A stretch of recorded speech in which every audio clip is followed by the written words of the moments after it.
কেউ বলছে রক্ত পড়ছে, আবার কেউ বলছে জল পড়ছে গাছ থেকে।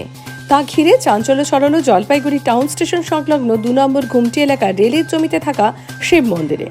স্থানীয়রা জানান, সোমবার থেকে মন্দিরের পুরোহিত দেখেন গাছের ওপর থেকে রক্ত বের হচ্ছে। এই ঘটনা চাউর হতেই মুহূর্তের মধ্যে ভিড় জমায় অসংখ্য মানুষ। পথ চলতি বাসিন্দারাও জল ও রক্ত দেখে ভিড় করেন।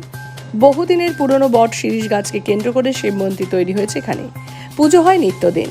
স্থানীয়দের অন্ধবিশ্বাস, শ্রাবণ মাসে রেল দপ্তর গাছ কাটার সিদ্ধান্ত নিয়েছিল, সেই সময় জল পড়েছিল।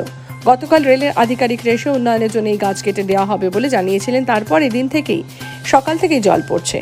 স্থানীয় বাসিন্দা কিরণ পাসওয়ান আরও এক বাসিন্দা বিনয় ঘোষও বলেন, গাছটা কাটা হলে না হলেই এখানে সবাদের সুবিধা হবে, আমরা ভক্তরা এখানে পুজো দিতে পারবো।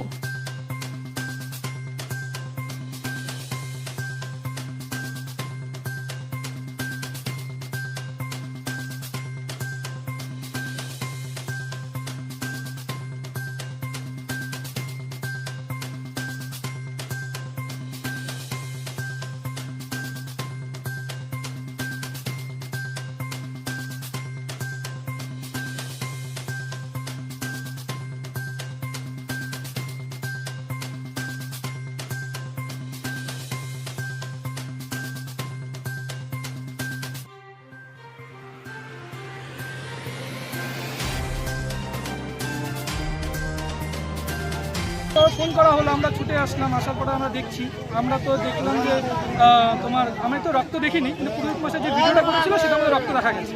তো আমি দেখলাম যে জল পড়ছে সেখানটা। তো এখন ধার্মিক ব্যাপার, ধর্মীয় ব্যাপার, এখন কী বলবো।